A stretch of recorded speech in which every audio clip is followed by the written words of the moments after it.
going on, my gamers? Welcome back to another great YouTube video. Today I'm going to give my opinion and my overall review of Armored Core 6. I have beaten the game and I've done everything basically. As you can see, I've beaten the game on S rank and arena, everything else. So much so it's basically restarted me. So the thing that first of all I want to address is I think after you beat the game, it kind of just restarts, but for some reason it doesn't restart you in arena or anything else. So you really can't get more OS tuning. Maybe this is just a glitch and they'll fix it later on. But at the current moment, as far as I know personally, there's no way to get more of them. So make sure you use your OS tuning in arena wisely. Another thing is I'll run the first level just as for anyone new. Armored Core 6 itself is more of a hard to get into game. So you can't just show up to the game and get to know it unless you've played either game similar like most Gundam, or maybe a game as in just something similar with mechs. So the very first thing you're going to rest to is you can fly. Now the very important thing about flying in this game is, well, you need it or you're going to die. Your entire combat will almost take place either in the sky or you just straight dodging. And to most players, like my buddy Crazy Swain, didn't understand this, and they just died fast. When all of Armored Core is fast-paced gun shooting. So if I come over here and start shooting, see how I'm always moving? Compared to somebody who may just be new to the game, they're just trying to, they're just going to stay still, kind of, maybe shoot, move. I got hit there, jump around, shoot. They're trying to, like, learn. Compared to somebody like me who just moves away, shoots them all at once. We got that guy over there. Kind of thing. So Armored Core 6, I wouldn't say is for everybody. And the thing is, it's just from Software. And they haven't made a game in about 10 years. They haven't made an Armored Core game. And so I think the problem is most people think it's going to be like a Souls-like, which has been their games for the past, I'd say actually about 10 years. And actually longer than that. So it's kind of going to be hard for other people to get into it, especially the first boss fight, which I'll show you. The very first boss fight actually teaches you the important key of how to stay in the air and really move and shoot. You also don't need to kill like most of these enemies, but I suggest personally, this is going to be probably a beginner's guide to most players, is to shoot, kill enemies, take care of them all ahead of time, because this teaches you. Another thing is arena mode is very useful, and same for practice. You get things out of both of them, and they are very good things for teaching you. But you always want to keep kind of movement. Now you can have lock on, but I suggest just mainly for bosses, so you can focus more on the boss itself. As you see, there's guys with shields, so this, you can teach yourself to move around and shoot to the back if you don't have a melee weapon, which you do start with. I actually kept my melee weapon for the rest of the game because it does melee weapons in this game do very, very high damage. It's just high risk, high reward, because you can get in there and you can slash the opponent, but you also leave yourself open because you can't shoot at the same time you're slashing. Another thing that most players probably won't pick up on, sorry, I meant to fly, that won't pick up on is you can use multiple of your guns at once. Only thing you can't use at once is melee and shooting. But this entire first part, work on either killing, shooting enemies. That is, by the way, spoilers boss. So you see, it's a big tanky thing. So if you've ever played Dark Souls 3, basic index gun run of Armor Core. I'm just gonna run through the first mission again to give a new people a rundown. I don't want to spoil anything like my build. Me personally, I use the build I made myself called America, aka America, and I basically ducked out in American flags, stars, stripes, banners, everything like that. You can fully customize your mechs, do whatever you want. I ran 2 miniguns and a bunch of rockets the entire game. Again, there's multiple different playthroughs you can do. You can do one with a tank, you can do one with flying strictly, you can do whatever the heart's limit. I said I want to go full American, and I actually made the American flag emblem, and I went crazy with it, and I actually had a lot of fun. But one thing that'll turn players off is these boss fights or against enemies. Is usually you go in there and you're ready to just like hack and slash. You're gonna shoot them, you're gonna kill them, get done with it. Me personally, I see it as you're mainly going to be dodging, which is your for PlayStation it's gonna be square. I do play on PlayStation, so I refer to controls of PlayStation. So you're gonna be mainly dodging out of the way, or just moving. Another thing is working on movement controls, which is very important, especially in this game, where movement is key, as I'll show you in a second.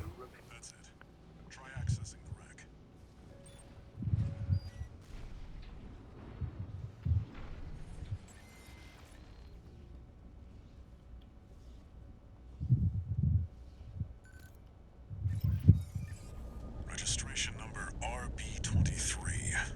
Rank So once you get to here, this will be the boss fight. What? So you want to hit that R3 to lock on. So the point of this boss fight is you basically want to stay floating, get underneath it or get close to it, but you want to stay off the ground, because if I stay on the ground right here, it'll shoot missiles soon, or it should be in like the second phase. It'll start shooting missiles. But remember, your sword, since it does a lot of damage, you kind of want to move in there. Well, 2 things you're building for is the bottom bar is your, like basically your fuel for your jets. And the bar above it is your poise bar. You won't really worry about it, but if it starts getting close, you kind of want to hang back, maybe get away, etc.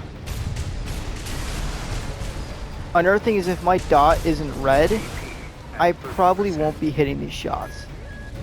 Later on, you can fix this with having like a certain chip. That's what it's called. I'll show you in a second after this boss fight.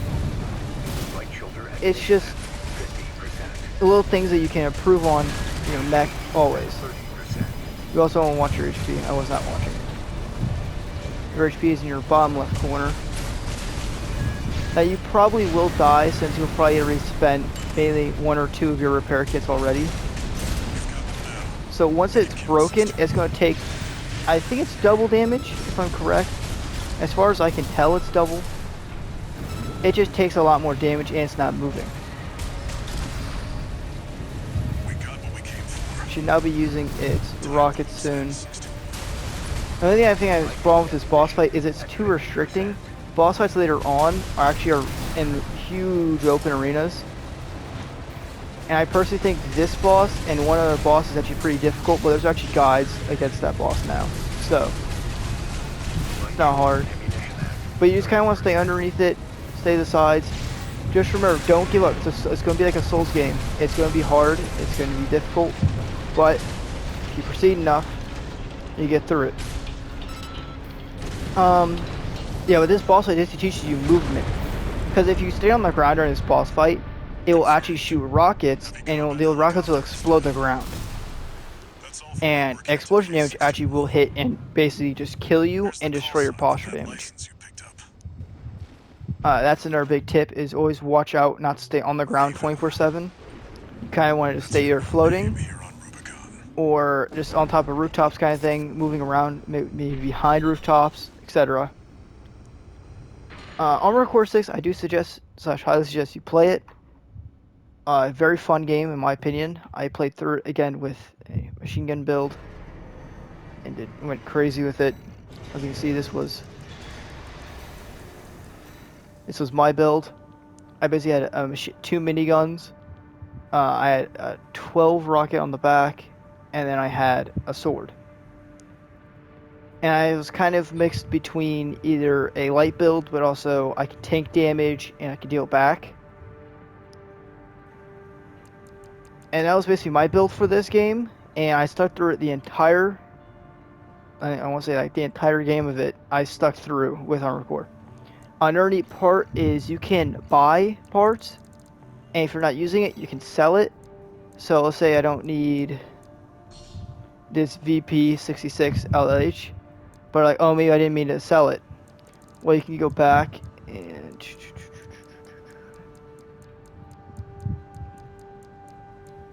I can find it as wrong end. There, no one.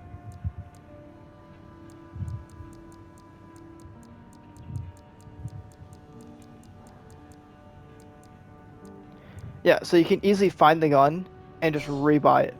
I really don't need that gun, so I don't care. But you can easily, so okay, I accidentally bought this gun, or I accidentally bought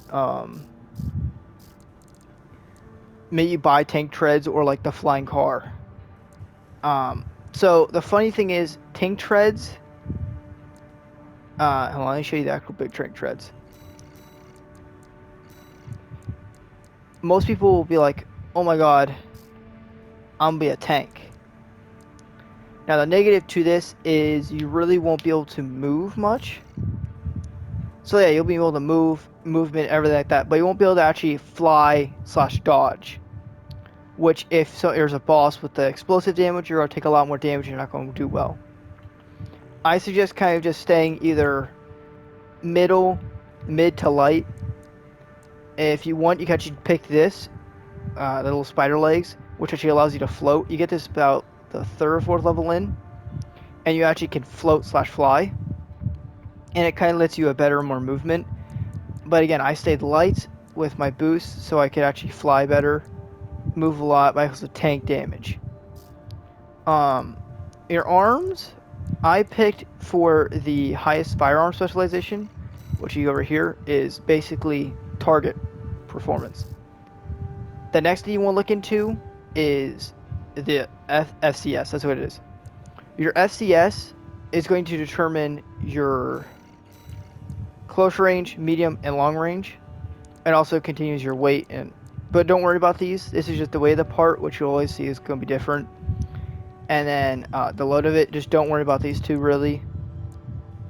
Worry about these two. Make sure they don't cross that little line, or you won't be able to actually go. But you want to mainly focus on those. There we go. And because so mainly most of the game you're going to be middle range. So I highly suggest this chip, which I think you get early on. But this chip is probably the best because it's mid range. And if you do get close, you can get close in there and you can kill them fast.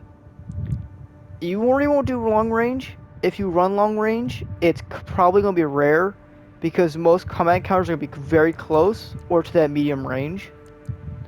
This is missile lock correction and multi-lock. You can, I guess, kind of mess around with these, but they just aren't really, they're just going to be part of it. Next thing, which will probably be overlooked, is right here, energy firearm spec. What this is basically your cooldown. So if I use my miniguns or my shield or rockets, there's always going to be like, let's say 5-second, 10-second cooldown. Well, this actually will speed it up and make it go faster.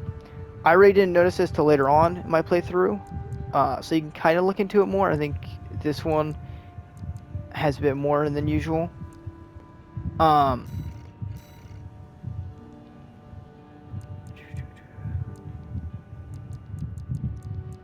These are kind of weird to explain, or at least I'm just bad at explaining it. Your rockets, you really probably won't have to focus on. It's more of I stuck mine again to quick boost, which is like your dodging. Your rockets, you'll kind of just have you'll kind of mess around with it. Maybe you'll add things and things. Expansions is what you get after you get OS, which is going through arena. Um, I currently have one that's if you've played Souls games, it's Cheer Denial basically. And if I get hit, I can just replenish it. This, and there's also like Pulse Armor. Let me show you a few. There's a lot of different options. There's like you can have a boost kick, you can have weapon bay, which is I use a lot, which is switching my right hand, left hand, or my right shoulder, right arm. In case you don't want to use cannons. You have weight control, which I really didn't use, but what you do is it just kind of like you pop off that weapon. So if you're running like super heavy build, but like you're only using that for a certain amount of time, you can just throw that off. I didn't really use manual aiming as you see, or a quick turn. There is salt armor, which a lot of vehicles in this game will use. So a really cool thing about arena is once you kill slash challenge, let's say like G6 red or whatever, you actually get their mechs. And you can do that by going to AC design, AC data, hit into presets. If you pre-order the game, if I'm correct, you do get G13 Raven, which is actually Tenderfoot, which has your reference to the original games. But basically, yeah, you get like their models, and you can click it and hit load, and it'll include parts I don't own or don't have or whatever. Usually for me, it's the expansion bay. So I go down to things like this, like thermal armor or pulsar, pulse protection, etc., etc. I really didn't focus on that. I really didn't have it, so I kind of missed out on that. If you guys have any questions down below, you want me to explain anything more, let me know. I, again, stuck this as my build the entire playthrough, and I highly suggest the game. If you get angry easily and you think the bosses are too difficult, take a breather, maybe fix around some stuff. Maybe you just need to be more in close combat, maybe a little bit further. Remember, your melee weapon does a lot of damage, but it's also the high risk, high reward. Hope you guys enjoyed the video. Let me know if I missed anything or should I re-explain anything, etc. Have a great day. See you guys next time.